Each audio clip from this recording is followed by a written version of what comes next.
রোজ রোজ তেল মশলাদার খাবার খেতে খেতে যারা এখন একটু বিরক্ত হয়ে গেছেন, একটু স্বাস্থ্যকর নাস্তা খুঁজতেছেন, তাদের জন্য আজকের রেসিপিটি হতে পারে একদম পারফেক্ট একটি রেসিপিটি তৈরি করতে মাত্র দুটি উপকরণ লাগবে। একদম তেল ছাড়া খুব সহজেই তৈরি করে নিতে পারবেন এই মজাদার নাস্তা রেসিপিটি। তো চলুন আমরা রেসিপিতে চলে যাই। হ্যালো এভরিওয়ান, আসসালামু আলাইকুম। কেমন আছেন আপনারা সবাই? আশা করছি কাছে বা দূরে যেখান থেকে ভিডিওটি দেখছেন, আশা করছি সবাই ভালো আছেন এবং সুস্থ আছেন। আমিও আমার পরিবারকে নিয়ে আলহামদুলিল্লাহ আপনাদের সকলের দয়ায় ভালো আছি। আজকে রেসিপিটি তৈরি করতে প্রথমেই আমি এখানে 2 কাপ পরিমাণে আটা নিয়ে নিয়েছি এবং এর মধ্যে দিয়ে দিয়েছি স্বাদ অনুযায়ী লবণ এবং কিছু কালো জিরা। কালো জিরাটা যদি আপনার বাসায় না থাকে তাহলে আপনি না দিলেও সমস্যা নেই। তো আমি শুকনো উপকরণটা ভালোভাবে হাত দিয়ে মিশিয়ে নর্মাল পানি দিয়ে একটা শক্ত ডো তৈরি করে নিয়েছি। বন্ধুরা, দেখতেই তো পেয়েছেন যে আমি কিন্তু এখানে কোনো ধরনের তেল ব্যবহার করিনি, একদম তেল ছাড়া কিন্তু আজকে ডোটা তৈরি করব। আর এই ডোটা কিন্তু একটু শক্তই হবে। তো এই যে দেখুন আমার ডোটা রেডি হয়ে গিয়েছে। এবার আমি একটা ঢাকনা দিয়ে ঢেকে একটা সাইডে রেখে দিলাম। এবার আমি আরও একটা বাটি নিয়ে নিলাম এবং এর মধ্যে দিয়ে দিলাম একটা ডিম ভেঙে। তো এখানে আমি একটা ডিম ভেঙে এর মধ্যে দিয়ে দিলাম চাট মশলা এবং কিছু কাঁচামরিচ কুচি। এবার দিয়ে দিলাম কিছু পেঁয়াজ কুচি। এগুলোকে ভালোভাবে দিয়ে স্বাদ অনুযায়ী একটু লবণও দিয়েছিলাম। এবার একটু হাত দিয়ে একটা চামচ দিয়ে তারপর হচ্ছে একটু ঘুটে নিলাম। এবার আমি এই ডিমটাকে একটা সাইডে করে রেখে একটা চুলার উপরে কড়াই বসিয়ে দিলাম। তো এই যে দেখুন বন্ধুরা, আমি এখানে কিন্তু খুবই অল্প পরিমাণে তেল দিয়ে দিয়েছি। এইখানে কিন্তু তেলের পরিমাণটা অবশ্যই কমিয়ে দেবেন। তেলের পরিমাণটা বাড়িয়ে দিলে কিন্তু এই নাস্তাটি হেলদি হবে না। তো এই যে দেখুন অল্প সেই তেলের ভিতরে আমি এখানে কিছু পেঁয়াজ কুচি দিয়ে দিলাম। আর আমি পেঁয়াজটা একটু মোটা করেই কুচি করে নিয়েছি, যাতে করে পেঁয়াজটা একটু মুখে পড়ে। তো যাই হোক, এর মধ্যে দিয়ে দিলাম কিছু কাঁচামরিচ কুচি। কাঁচামরিচ এবং পেঁয়াজটাকে ভালোভাবে করে একটু ভেজে নিচ্ছি। বন্ধুরা, চেষ্টা করবেন পেঁয়াজটা যেন একটু মোটা সাইজ করেই কাটতে পারেন, তাহলে যখন আপনি এই নাস্তাটি মুখে দেবেন, একটু একটু করে যখন পেঁয়াজের কামড় পড়বে এই নাস্তাটি খেতে কিন্তু তখন আরও বেশি মজা লাগবে। তো এর মধ্যে এবার দিয়ে দিলাম কিছু আস্ত জিরা এবং কিছু কালো জিরা। এগুলোকে দিয়েও ভালোভাবে করে একটু ভেজে নিচ্ছি। বন্ধুরা, এই নাস্তাটি বানানোর জন্য কিন্তু আপনার ঘরে বেশি কোনো উপকরণের দরকার নেই। এরপরে যখন এগুলো ভাজা শেষ, এরপরে আমি এর মধ্যে দিয়ে দিলাম কিছু শসা কুচি।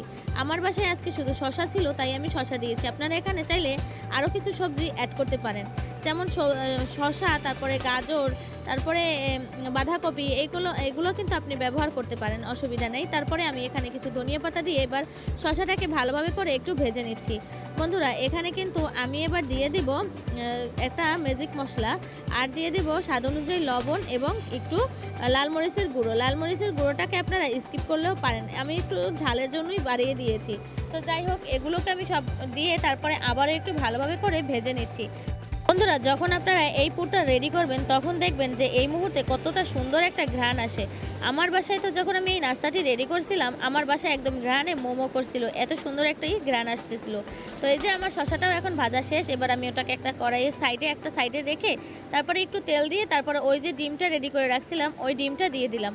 এবার আমি ডিমটাকে এই তেলের মধ্যে দিয়ে তারপরে হচ্ছে একটা স্প্যাচুলা দিয়ে ডিমটাকে ভেঙে দিব, মানে স্ক্র্যাম্বল করে নিব, যেটা আমরা সাধারণত পাস্তা বা নুডলস রান্না করতে যেভাবে করে আমরা ডিমটা ভেঙে নিই। তো এগুলোকে ভেঙে এখন ওই যে শসার সাথে মিশিয়ে দিলাম।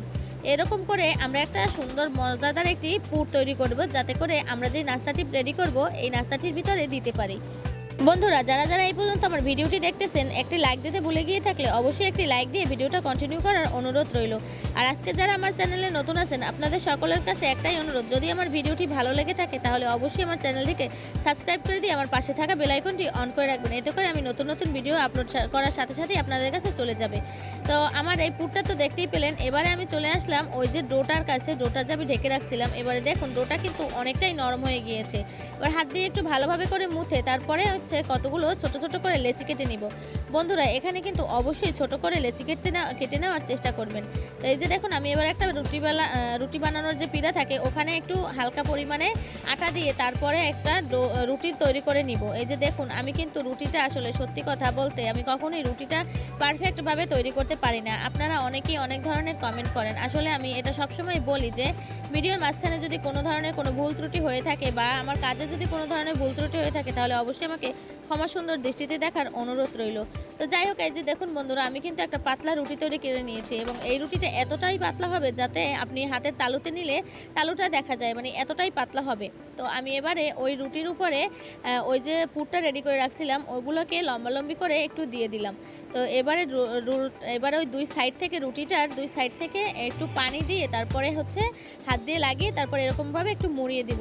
পানিটা লাগানোর কারণে যখন আপনি এই নাস্তাটি ভাজতে যাবেন ওই নাস্তাটি কিন্তু খুলে আসার কোনো সম্ভাবনাই থাকবে না। এবারে এই যে লাস্ট মাথায় এই যে আমি আবারও ভালো করে একটু পানি লাগিয়ে তারপরে উপর থেকে একটু এরকমভাবে একটু লাগিয়ে দিয়েছি, যাতে করে নাস্তাটি ভেঙে না আসে। এই যে দেখুন আমার কিন্তু একটা নাস্তা রেডি করা শেষ অলরেডি।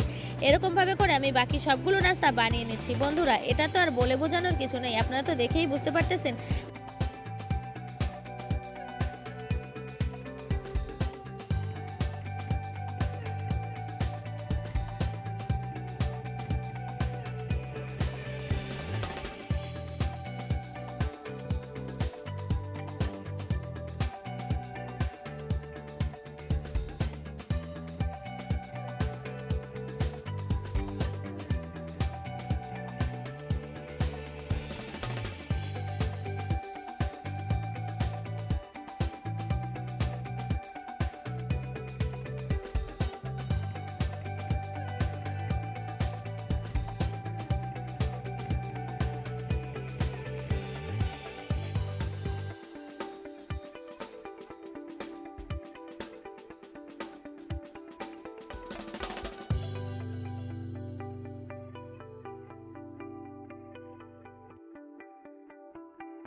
এই তো দেখুন বন্ধুরা, আমার সবগুলো নাস্তা কিন্তু বানানো শেষ।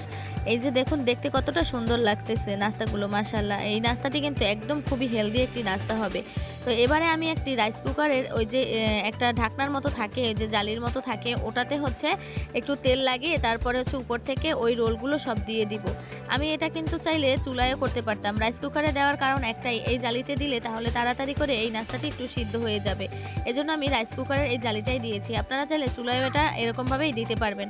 তো আমি এদিকে আগেই রাইস কুকারে পানিটা গরম হতে দিয়েছিলাম। এবারে আমি ওই নাস্তাটি যে বানিয়ে ওই নাস্তাগুলো যে আমি ওই ছাঁকনিটার ভিতরে দিয়ে রাখছিলাম ওটাকে আমি এখন রাইস কুকারের উপরে দিয়ে তারপর হচ্ছে প্রায় 10 মিনিটের জন্য একটু সিদ্ধ করে নিব।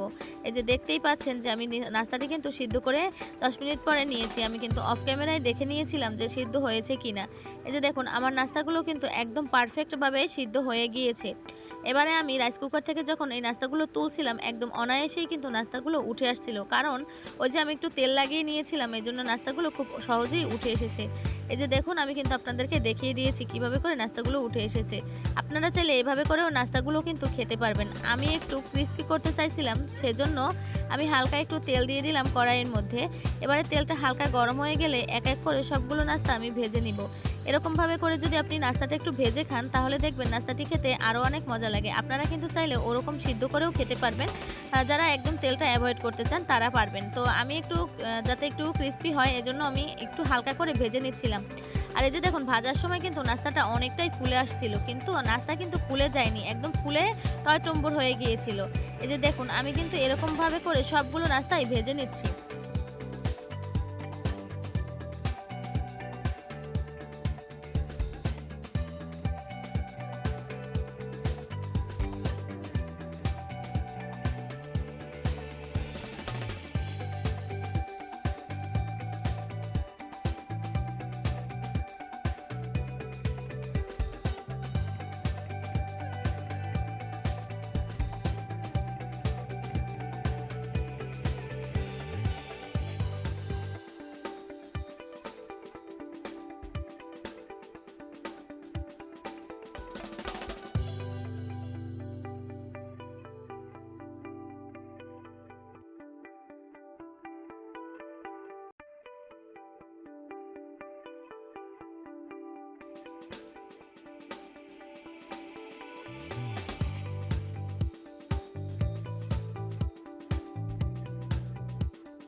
এই তো দেখুন বন্ধুরা, আমার সবগুলো নাস্তা কিন্তু একদম পারফেক্টভাবে রেডি হয়ে গিয়েছে মাশাআল্লাহ। আপনারা চাইলে এভাবে করে বাচ্চাদের টিফিনে কিংবা আপনাদের সকালের নাস্তায় বা বিকেলের নাস্তায় কিন্তু এই নাস্তাটি রাখতে পারেন। খুবই হেলদি একটি নাস্তা এবং খুবই অল্প উপকরণে এই নাস্তাটি আপনারা বাসায় তৈরি করে নিতে পারবেন। একদম ঝামেলামুক্ত এই নাস্তাটি। যদি আপনি একবার বাসায় বানিয়ে খাওয়ান, সবাই বারবার খেতে আপনার কাছে বাধ্য। তো যাই হোক, আপনারা যদি একবার হলেও বাসায় এই নাস্তাটি ট্রাই করে থাকেন তাহলে বুঝতে পারবেন যে এই নাস্তাটি কতটা লোভনীয় এবং মজাদার হয়ে থাকে। আমি কিন্তু এই বাসায় আজকে প্রথমেই বানিয়েছিলাম এবং আমার বাসায় কিন্তু সবাই অনেক বেশি পছন্দ করেছে এবং অনেক বেশি প্রশংসা করেছে। বিশেষ করে এরকম নাস্তা যদি আপনার হাতে সময় কম থাকে তাহলে বাচ্চাদের টিফিনেও কিন্তু এই নাস্তাটি আপনারা রাখতে পারেন। তো যাই হোক, আজকের রেসিপিটি এখানেই শেষ করতেছি। দেখা হবে নতুন আরও একটা ভিডিও নিয়ে। আল্লাহ হাফেজ, আসসালামু আলাইকুম।